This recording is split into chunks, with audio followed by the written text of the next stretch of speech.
আসসালামু আলাইকুম। Technique is এডুকেশনের পক্ষ থেকে সকলকে জানাই স্বাগতম। নবম দশম শ্রেণীর ইসলাম ও নৈতিক শিক্ষার আদর্শ জীবনচরিত্রের মধ্যে আমরা যে বিষয়টি জানব সেটা হচ্ছে হযরত মুহাম্মদ সাল্লাল্লাহু আলাইহি সাল্লামের যৌবনকাল, নবুওত প্রাপ্তি ও ইসলাম প্রচার। তো প্রথমে আমরা জানব হচ্ছে রাসূলুল্লাহ সাল্লাল্লাহু আলাইহি সাল্লামের যৌবনকাল সম্পর্কে। যেহেতু মহানবী সাল্লাল্লাহু আলাইহি সাল্লাম তিনি একজন উত্তম আদর্শবান ব্যক্তিত্ব হিসেবে পরিচিত।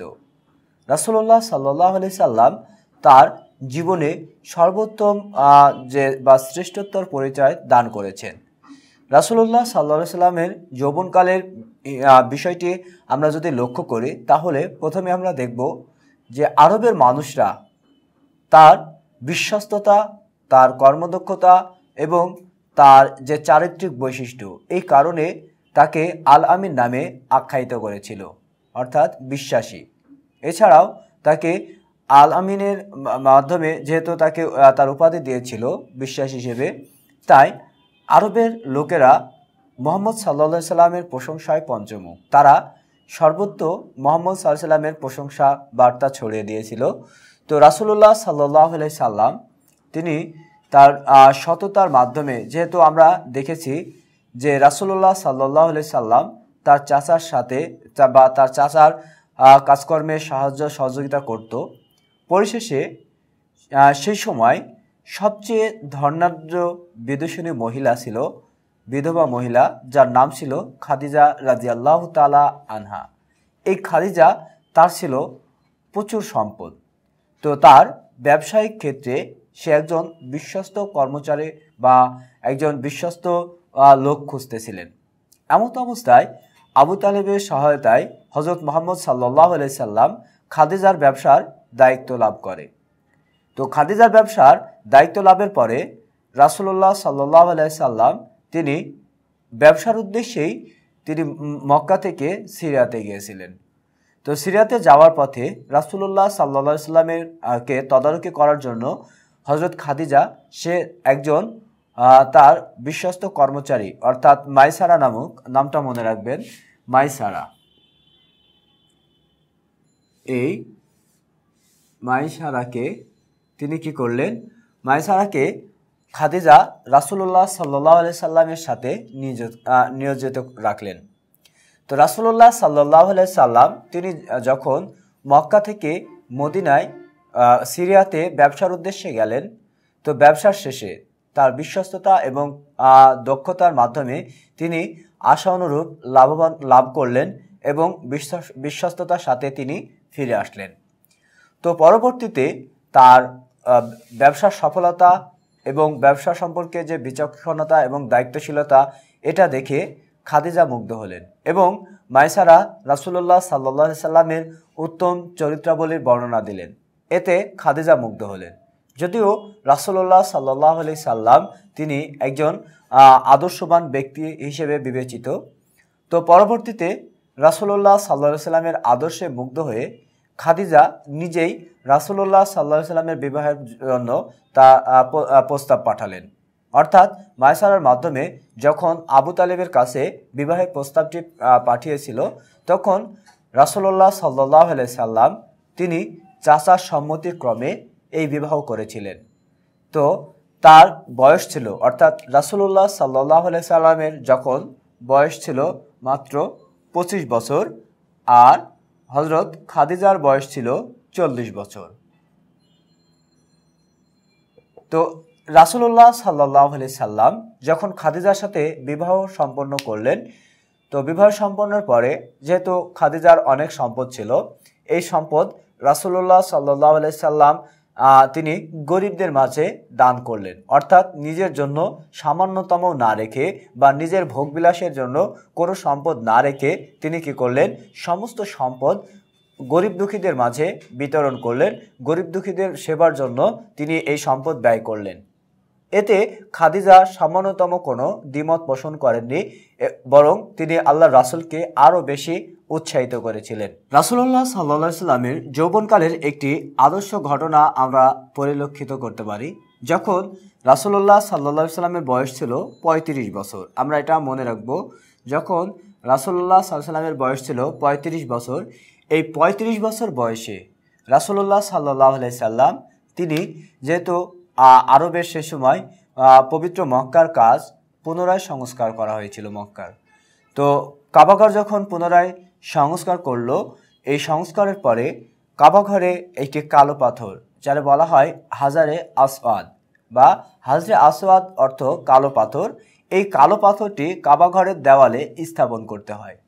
তো কে এই কালো পাথর কাবাঘরের দেওয়ালে বসাবে বা স্থাপন করবে তা নিয়ে গোত্রদের মধ্যে, বিভিন্ন গোত্রের মধ্যে একটি ঝগড়া বিবাদ সৃষ্টি হলো।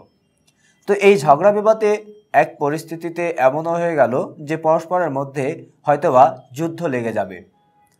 তো পরবর্তীতে সেই সময় উমাইয়া বিন মুগিরা একজন বৃদ্ধ প্রবীণ গোত্রপ্রধান ছিল।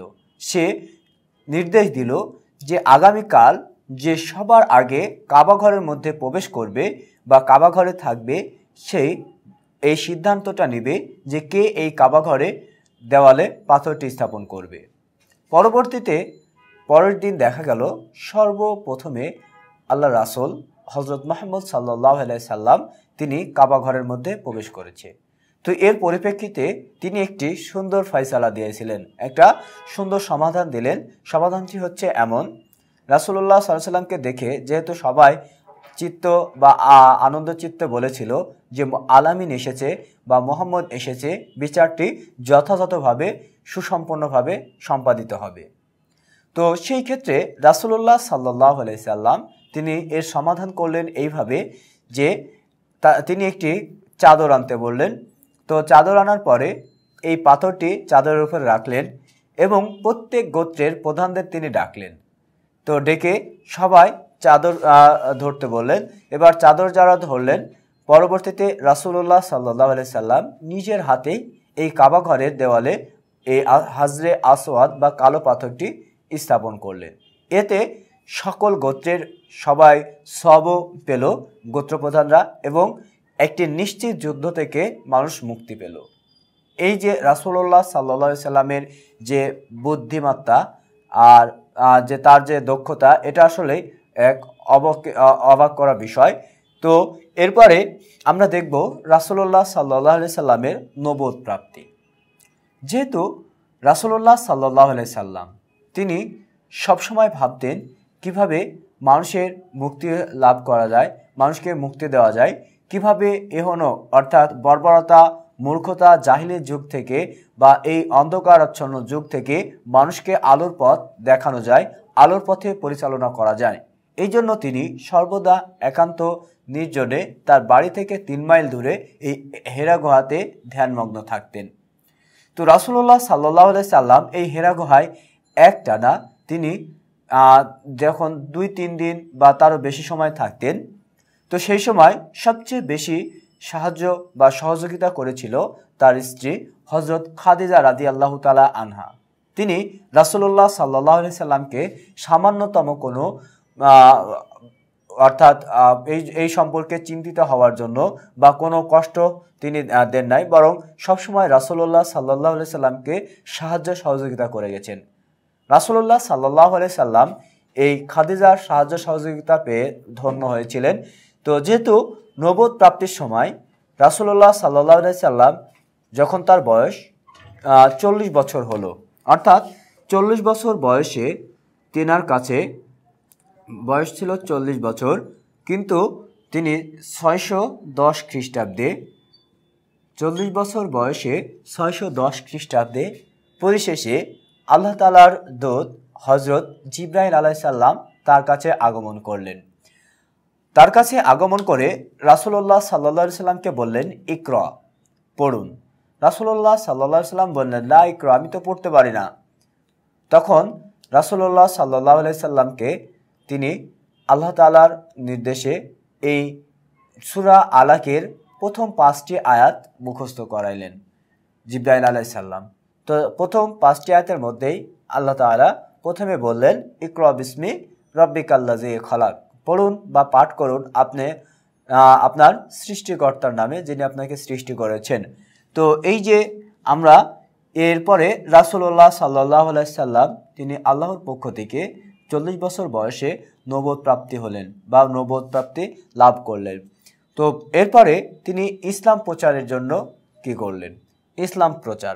রাসূলুল্লাহ সাল্লাল্লাহু আলাইহি সাল্লাম তিনি প্রথমত তার সর্বপ্রথম ইসলাম ধর্ম গ্রহণ করেছিল তার স্ত্রী হযরত খাদিজা রাদিয়াল্লাহু তাআলা আনহা। এই খাদিজা রাদিয়াল্লাহু তাআলা আনহা যখন রাসূলুল্লাহ সাল্লাল্লাহু আলাইহি সাল্লাম নবুয়ত প্রাপ্তি হয়েছিলেন, রাসূলুল্লাহ সাল্লাল্লাহু আলাইহি সাল্লাম নবুয়ত প্রাপ্তি হওয়ার পরে বা জিবরাইল আলাইহিস সালামকে সাথে কথোপকথন করার পরে তিনি অনেকটা বিষণ্ণিত এবং অনেকটা অস্বস্তি বোধ করতেছিলেন। তখন আল্লাহর রাসূলকে হযরত খাদিজা রাদিয়াল্লাহু তাআলা আনহা এই বলে অভয় বাণী দিয়েছিলেন যে আপনি ভয় পাবেন না, আল্লাহ আপনার সঙ্গে আছেন। কেননা আপনি এতিমদেরকে সাহায্য করেন, তারপরে দুরস্থদের সাহায্য করেন, অসহায়দের সাহায্য করেন, আল্লাহ আপনার ক্ষতি করবে না। তো এই যে অভয় বাণী হযরত খাদিজা দিয়েছিল, তো এই যে সেই সময় আসলে রাসূলুল্লাহ সাল্লাল্লাহু আলাইহি সাল্লামের সবচেয়ে বড় সাপোর্ট বা সবচেয়ে বড় সহায়ক বা তাকে বিশ্বস্ততা বা তার দিক নির্দেশনার হিসেবে বা রাসূলুল্লাহ সাল্লাল্লাহু আলাইহি সাল্লামের কাজের সহযোগী হিসেবে হযরত খাদিজা ছিল সর্বোত্তম। তো ইসলাম প্রচারের ক্ষেত্রে যেহেতু সর্বপ্রথম ইসলাম ধর্ম গ্রহণই করলেন হযরত খাদিজা রাদিয়াল্লাহু তাআলা আনহা। খাদিজা রাদিয়াল্লাহু তাআলা আনহা তার ইসলাম ধর্ম গ্রহণের পরে তিনি রাসূলুল্লাহ সাল্লাল্লাহু আলাইহি সাল্লাম বাইরে অর্থাৎ নিজ পরিবার বর্গের মধ্যে ইসলাম প্রচার করতে লাগলেন। তো তার মধ্যেও আমরা দেখেছি যে সর্বপ্রথম বয়স্কদের মধ্যে ইসলাম ধর্ম গ্রহণ করেছিল হযরত আবু বকর সিদ্দিক রাদিয়াল্লাহু তাআলা আনহু। এই আবু বকর রাদিয়াল্লাহু তাআলা আনহু সর্বপ্রথম বয়স্কদের মধ্যে ইসলাম ধর্ম গ্রহণ করেছিলেন। আর পরিবারভুক্ত হযরত আলী রাদিয়াল্লাহু তাআলা আনহু তিনি সর্বকনিষ্ঠ বা ছোট হিসেবে ইসলাম ধর্ম গ্রহণ করেছিলেন। তো এইভাবে হযরত মুহাম্মদ সাল্লাল্লাহু আলাইহি সাল্লাম তিনি আস্তে আস্তে মক্কার বিভিন্ন জায়গায় ইসলাম প্রচার করতে লাগলেন।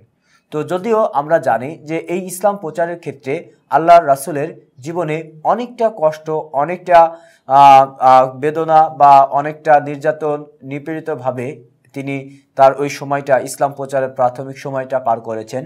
আমরা তার মধ্যে একটি দৃষ্টান্ত দেখব, সেটা হচ্ছে তায়েফের ঘটনা। রাসূলুল্লাহ সাল্লাল্লাহু আলাইহি সাল্লাম এই তায়েফের ময়দানে ইসলাম প্রচার করতে গেছিলেন, কিন্তু তায়েফের মানুষজন এমন অবস্থা বা এমন মূর্খতা বশত রাসূলুল্লাহ সাল্লাল্লাহু আলাইহি সাল্লামকে তারা পাগল বলে আখ্যায়িত করেছিল এবং রাসূলুল্লাহ সাল্লাল্লাহু আলাইহি সাল্লামকে তারা পাথর দিয়ে রক্তাক্ত করেছিল।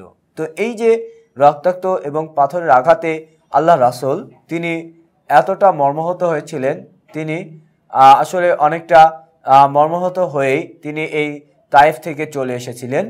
তো এইভাবে আস্তে আস্তে আস্তে তিনি ইসলামের দাওয়াত প্রচার প্রসার করতে লাগলেন। এভাবে হযরত মুহাম্মদ সাল্লাল্লাহু আলাইহি সাল্লাম তিনি মানুষের মধ্যে ইসলাম প্রচার করে গেছেন। তো শিক্ষার্থী বন্ধুরা, আমরা এই পর্বে দেখে নিলাম যে মুহাম্মদ সাল্লাল্লাহু আলাইহি সাল্লামের যৌবনকাল, নবুয়ত প্রাপ্তি এবং তার ইসলাম প্রচারের সংক্ষিপ্ত আলোচনা। আসসালামু আলাইকুম ওয়া রাহমাতুল্লাহ।